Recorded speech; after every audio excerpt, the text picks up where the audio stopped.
Hey everybody, welcome back to my garage. I'm OK Fixer. Back to the Beetle, the 69. I think probably before we do any kind of work more greasy on that, I think I better put some sheets on that or something, because it's going to get filthy probably. So I can't do any I can't put my ball joints on yet because I have to have them. I have to tap them, and I have to put grease zerks in them. So I'm waiting on the grease zerks. I know I could go down to Ace, like I said, but they want so much for them that I've ordered them from Rock Auto. Just be patient. It's not, this thing isn't going anywhere. So the only thing I can do right now is I'm probably going to take my stabilizer off and the gearbox off. I need to see how it's indexed, the gearbox, because I'm sure it's going to, yeah, of course it's going to matter because it's going to go this way or that way. So it's going to pull in or out the wheels. So I need to look at that and see how that's indexed on there. But I need to take that famously gigantic greasy mess out of there. And we'll set that aside. We won't take any of the joints off of it. The tie rod ends off of it, because we're going to take those off one at a time and put them all together as new. I'm still waiting on them as well. So what I can do is I can kind of start degreasing this all. I know it's going to be another big old greasy giant mess. It's not any fun to look at, that kind of stuff. Probably not going to record any of it, but we'll give it a little once over. Good, get all the grease off of it, and shoot it with a little black enamel, and call it good. Also, before I put my inspection plate in there, I'm going to put some 90 weight in there, a la Musty 1, and use that 90 weight as kind of a preservative towards the inside of that. No joke to the Russians, if you know what that joke means. Preservative. Okay, or same word, but just preservative, but it's a little different. But no joke to them. Anyways, so let's get hopping on this. I did do a little number to my, well, I'll show you. Front backing plates. I just ground them really well with a wire wheel and painted them with some satin black enamel, and it did give it a little bit of preservation to it. So okay, back to the front end, and we'll degrease it and take that steering box off. I mounted my new steering box on this. It only goes on one way. It has a cap that has 2 notches in it, so it has to go where it goes. I took the top off of it by unloosening the screw. You have to take the screw off the top, hold it with a screwdriver, take it smooth off of there, and then take the 4 bolts out, and then you have to unscrew the screw from the top. However, you have to have something underneath it holding that pitman arm in place, hence the shock, the old shock absorber. So I have that jammed underneath the frame so it holds that up so it doesn't fall. And it still had grease in it. But I'm going to take my grease needle and I'm going to fill that full of grease and put it back together again and then adjust it. I did have the old shock absorber up underneath this so the pitman arm would not come out. When I did put the top on, I cleaned it up really good, well, the best I could. A little brake clean at the top and along here. Although it was all packed with grease, I did use a little of this gasket shellac kind of stuff. There was no gasket between here and there, the top and the base of the unit, so I put a little shellac on there.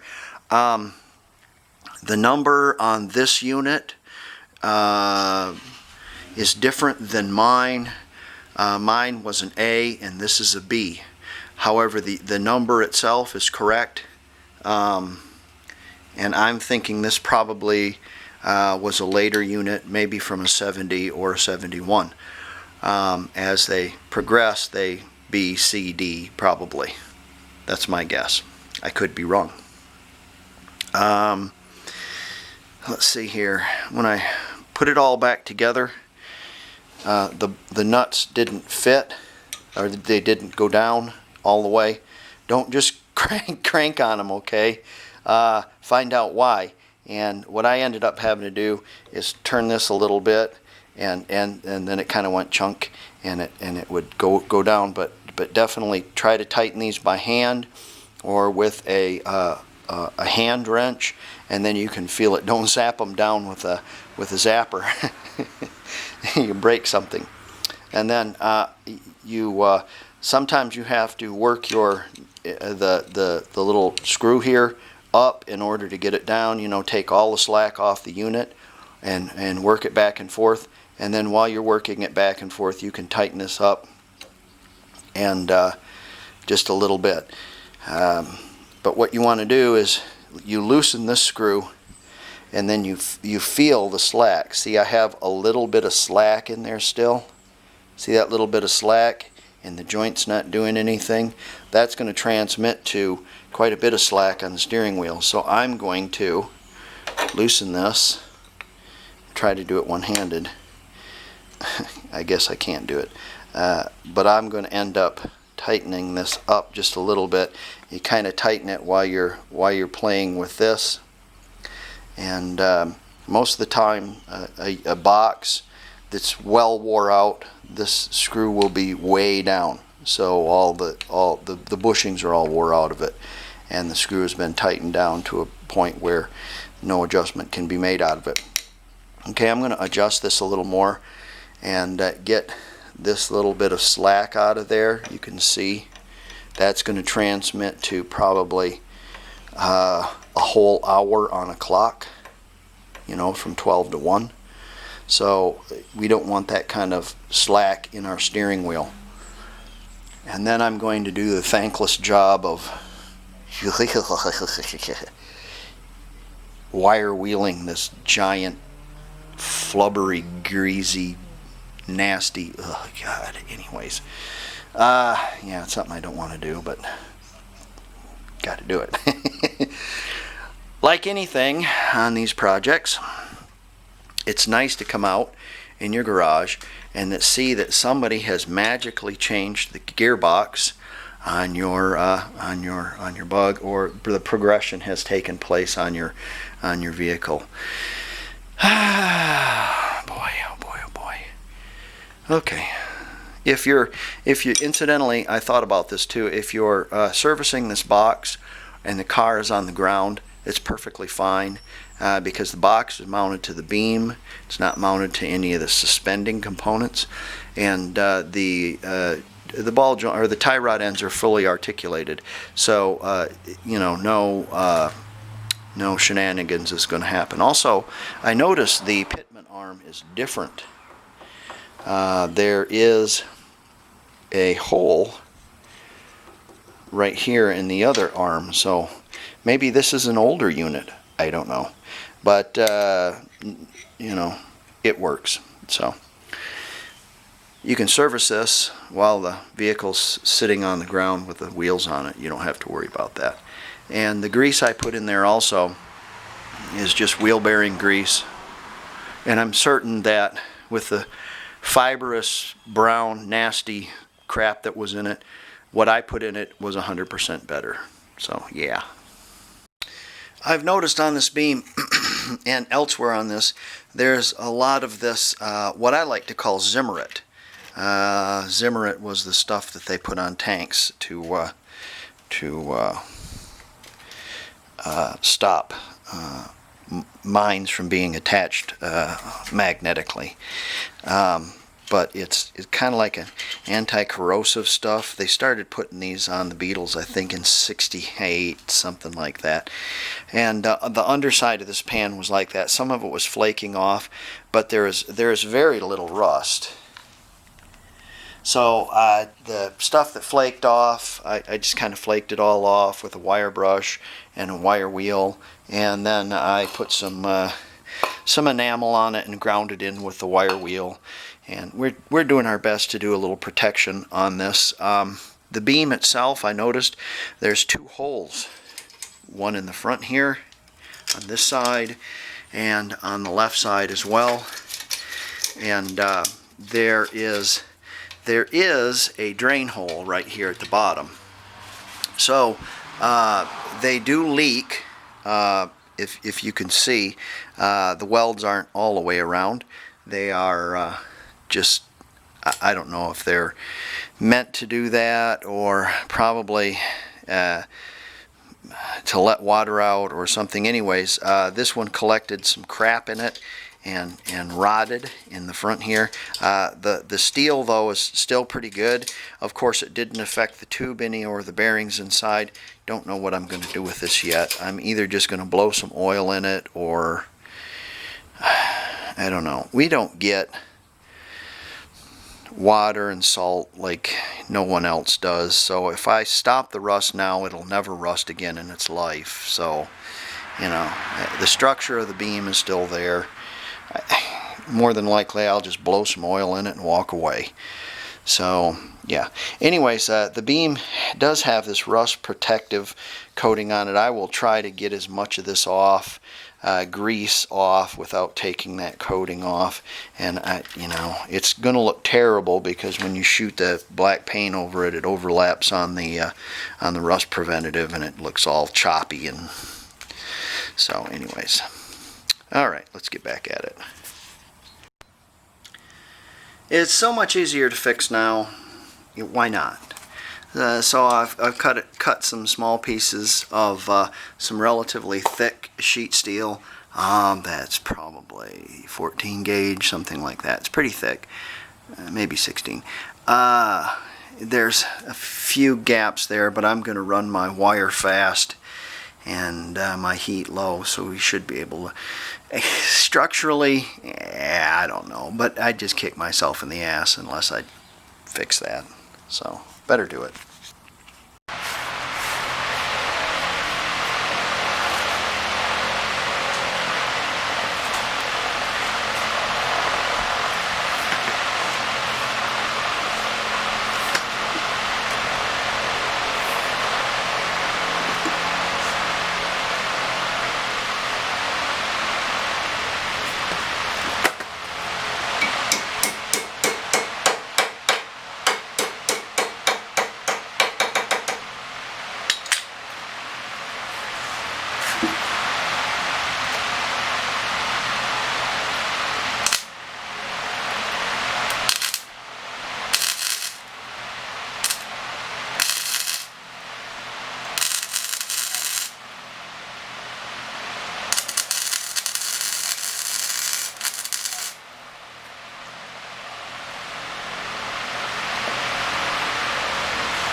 Okay, to keep this area from getting so hot, I'm going to go to the other side and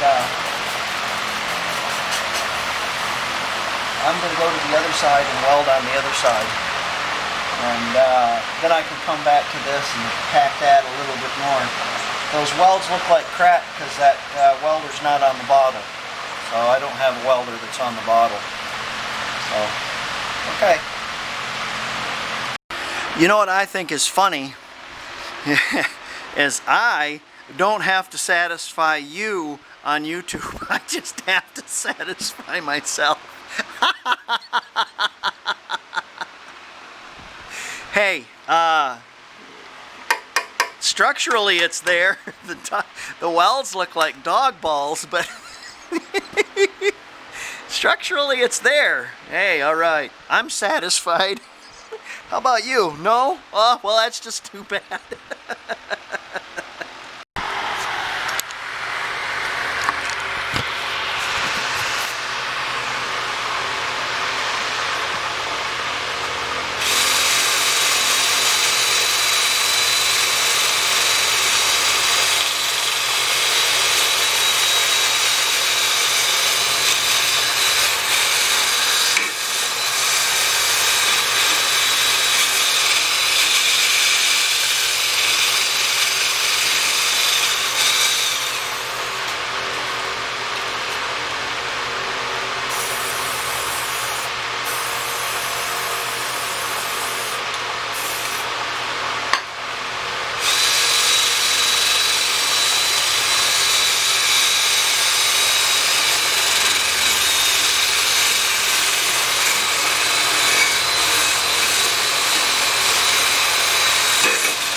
My God, is that beautiful. Alright, that's not too bad. Now in this hole here, I'm going to dump some of this in there. Now I've mixed it with some kerosene to make it a little lighter. When it starts drooling out the rear end, you know you got it good. Jack up the front, jack up the front of it, so it's not level anymore. So the stuff runs downhill, and we'll use our old rag wired onto a piece of conduit to help spread that all out. So let's get that going. Before I get onto the back here, I think what I'm going to do, I'm tired of tripping over these is a problem, and what I need to do is I need to take these all apart. Now I can buy a full set for $100, so you know, can I fix these? I'd like to, and they're really warped because they got wet.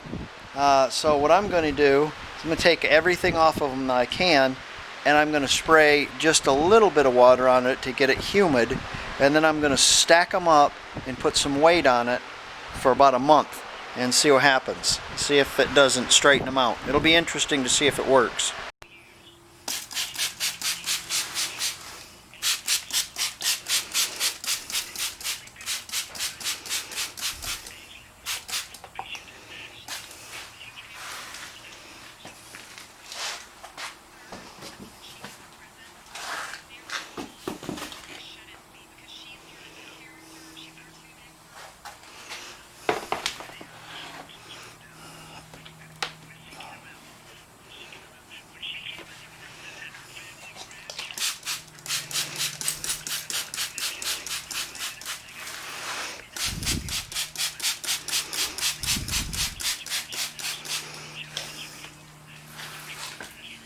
I'm using the kind of the beam with everything I can find and a couple of tires jammed underneath it to keep it pushed down.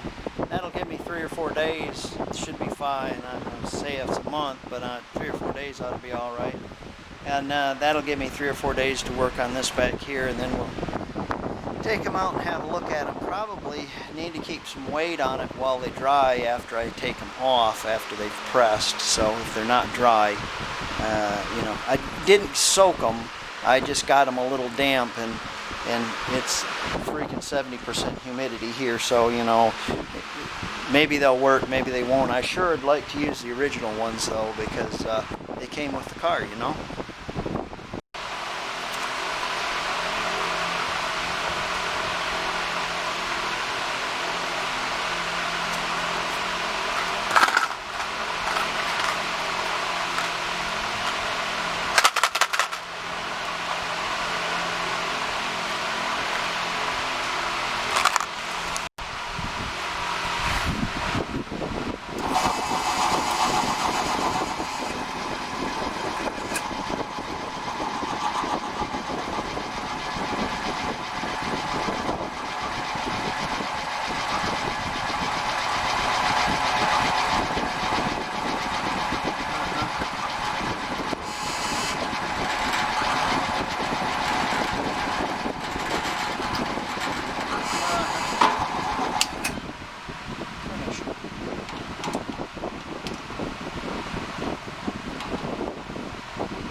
Disco.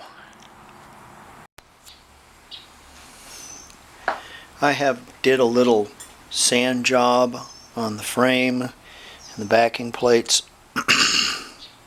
A little quickie. Shot it with a little bit of enamel, just as a kind of a protective.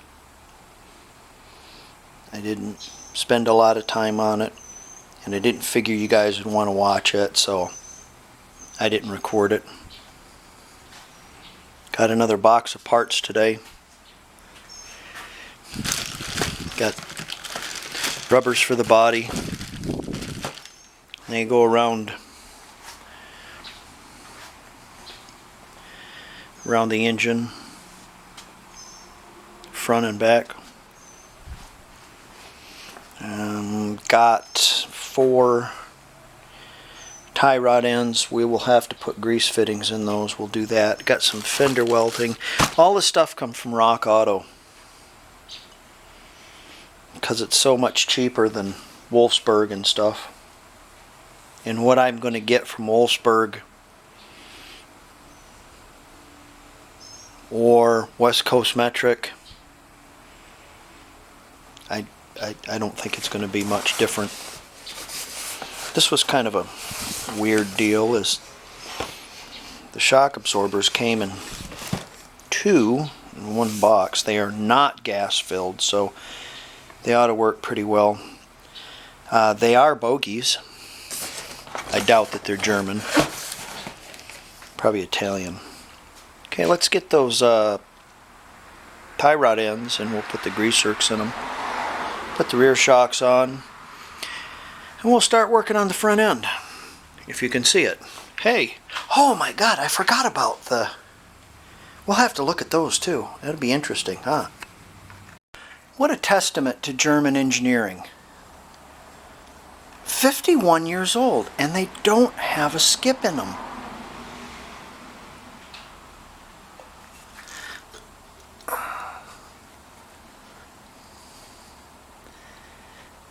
Think about how they made this. They put a little shield over the top of it so the piston rod isn't showing. Therefore, no splash can get on it. Usually it's not open that far. Usually it's like this, a little bit lower. So, you know, it's hard to get any kind of splash up there. And then if the seal leaks up here, all the oil charges down here. So it can't be upside down, and if it was upside down it might leak it all out. But even if the seal broke up here, the oil charge is still going to be in there. It's amazing. Yes, German parts, 51 years old and they still work. I'm going to put them right back on the car. Putting my nuts on the outside. Because that way, if they get froze on, I can work on them a little bit easier than... That's my thought anyways. The top bolts are longer than the bottom bolts. So you want to use long ones on the top. There you go. That's so funny. 50 years old. It's great. Sorry for the wind, or the fan again. It's just very hot.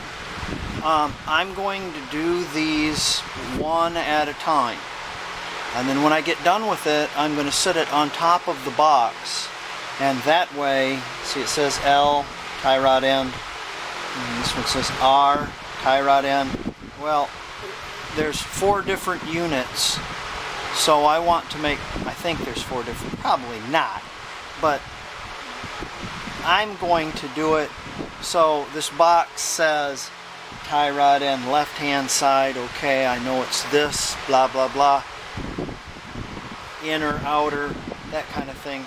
T, this is tie rod end, does not say inner or outer, but I can reference these if I run into a jam with the part number that I ordered, and it'll say inner or outer, that kind of thing. I don't want to mix them up, is what I'm trying to tell you.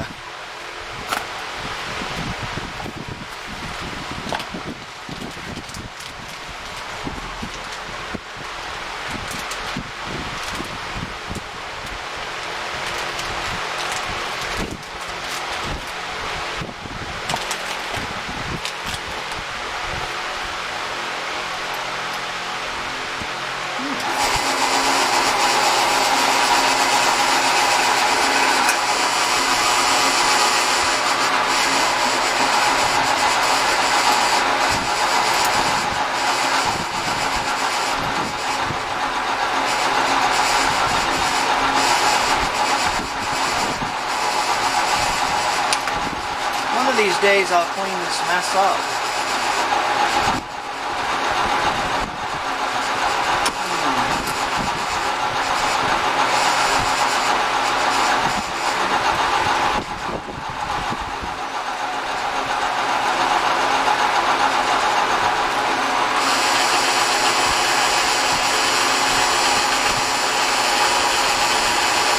It doesn't have to be perfectly in the center. It just has to be. I know a lot of you are going, well, you don't have to grease your tie rod ends. That's just silliness. Okay, you don't have to do yours. I'm going to do mine.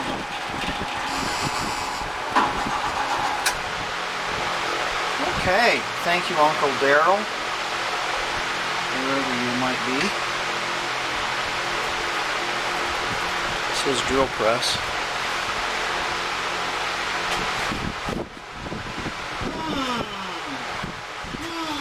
Things that make you go,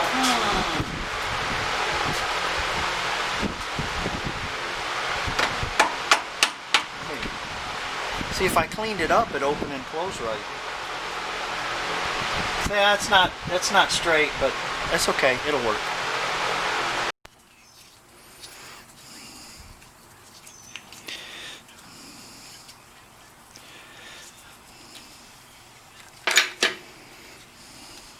You know, if a crumb of metal goes down in there, it's all right. Don't worry about it.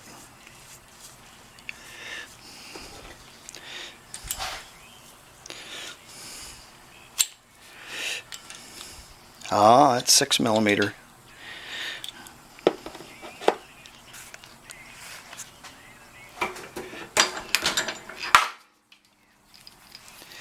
There you go. Oh, beautiful.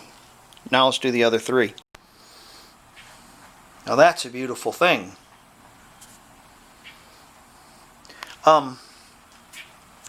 Incidentally, these say inner, of course. This is inner, of course, because it's Captain Obvious, but this one says inner. These do not say inner, so I am assuming that they are outer, because they're not inner.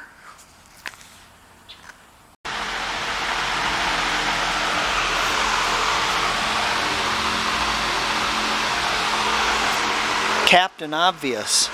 I know it's stupid, but it makes things a lot easier when you take and mark which go where.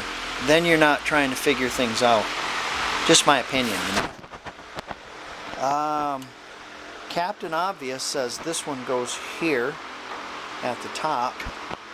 Oh, I better put some grease on that first.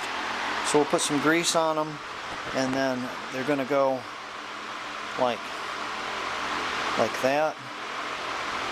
Yeah, something like that. And then the spindle will go inside. You tighten up your grub screws and the locking nuts. Now would be a good time to grease your front end. You want to grease it while there's no load on this.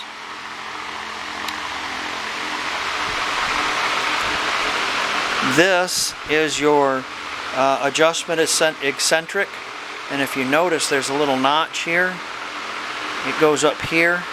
I'm going to put some anti-seize on it, on the inside of this. Nah, not on the inside. Yeah, maybe. And on the outside, so that it can move on the knuckle. And there's a mark on the knuckle, and when you line these up, presto changeo, you're lined up. If it's not bent or knocked out of shape or whatever. That's what I did to the blue one, the 67, and magically it was spot on.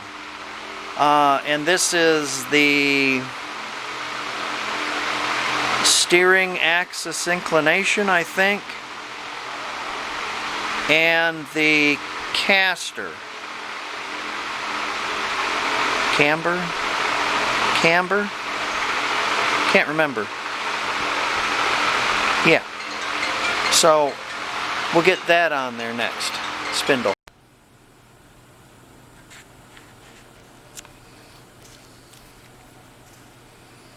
that little notch has to go towards the front of the car. And then they show a special jack used to squeeze that together. We're just going to use a regular jack.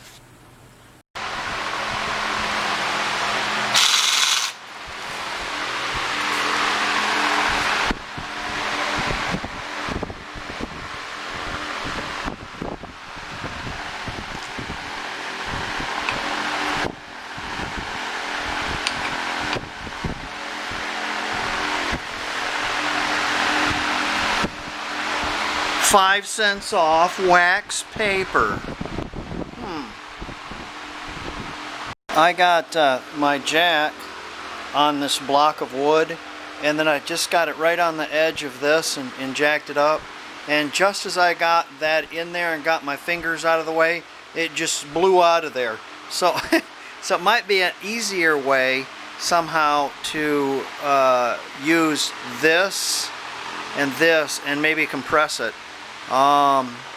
Maybe I think on the other one I'm going to try a spring compressor for a strut spring compressor and see if I can't get that to pull up. Anyways, the mark on that eccentric is pointing forward. So, and you got 2 washers on there. I think the big washer goes on the top because if it went on the bottom it wouldn't fit. So that's how I did it anyways. Well, that was a stupid thing to do. I didn't have that straight, and I had it straight and I turned it and it went the wrong way. So double check that, make sure you got your, make sure it's going to stay in there and that little notch is going to be forward.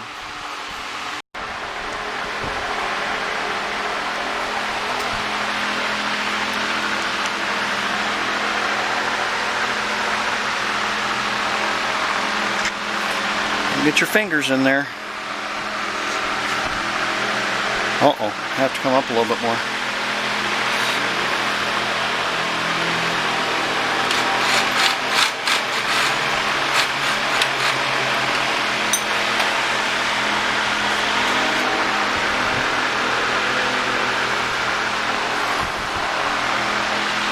I can't do it one-handed.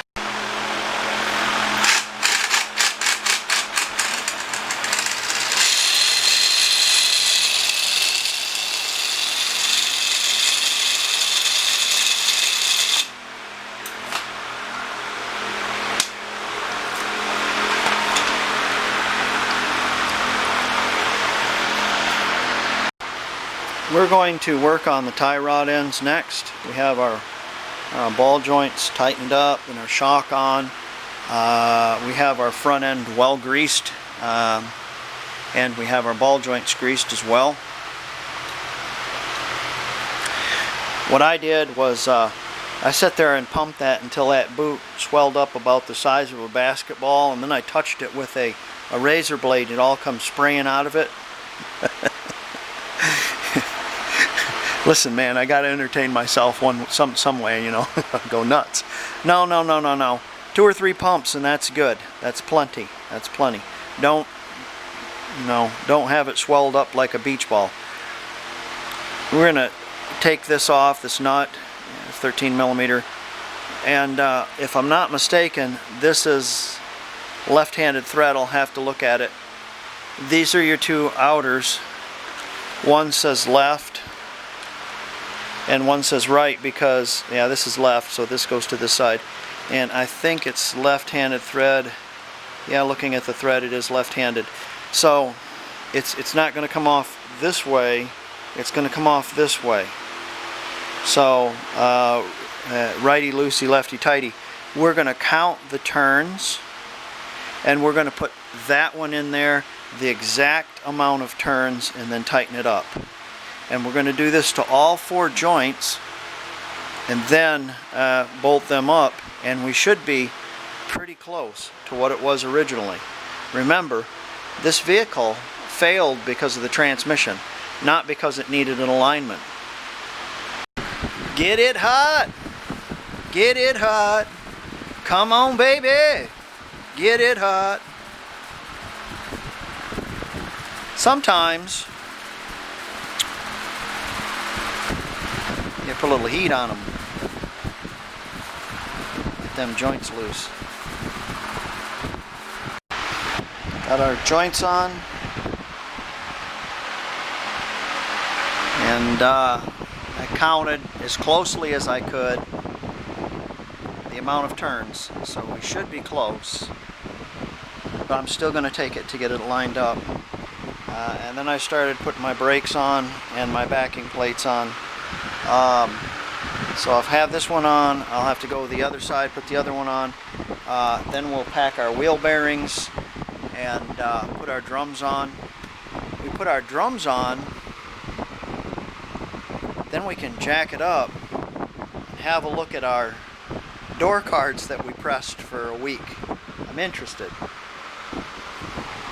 Alright, we got our drums on and our sway bar. That wasn't fun. Had to use some big welding clamps on there in order to get that squeezed down there. I still got to pull it around a little bit, and I got to do the other side also. But I'm kind of running out of time here, so we got to do what we got to do. Here's the old steering stabilizer. So I have a new steering stabilizer, so we'll put that on also. And then I'm going to jack it up right now, and after I put that on there, pull the tires out, and we'll have a look. I really want to see what those door cards look like. All right, now for the big reveal. Let's see if they'll chooch again. Ooh, cricket. Let's see here.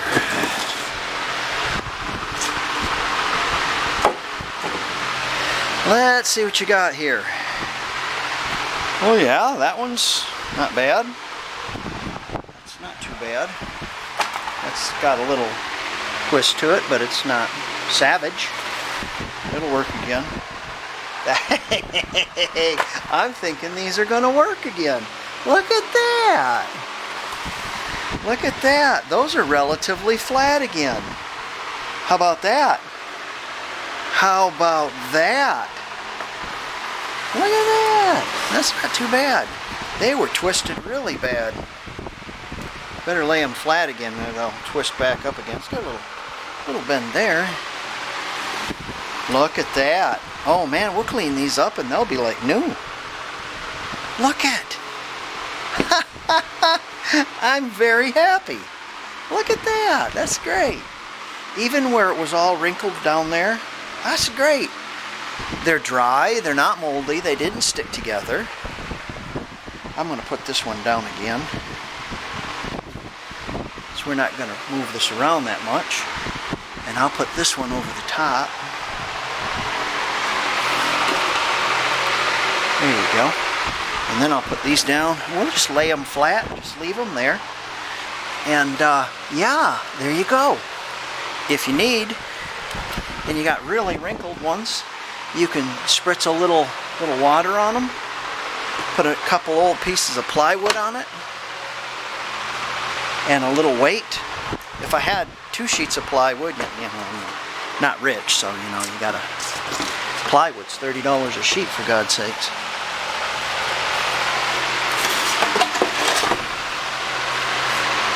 Yeah, put a little weight on them, a couple of weights from your weight bench, and just leave them there, and they'll be nice and flat. Hey, all right. This concludes the video of the Volkswagen for right now. I've gotten to a point where I'm tired of working on this, and I've got it on 4 wheels, and it just needs a few little things, adjustments, brake plugs, the other end of the sway bar put together, and you know, we're looking pretty good. Brake line, and floor pans and stuff. But next, I'm going to work on the power egg. And so, thank you for watching this, and thank you for wrenching with me. And my little snippet starts right now. Cheers.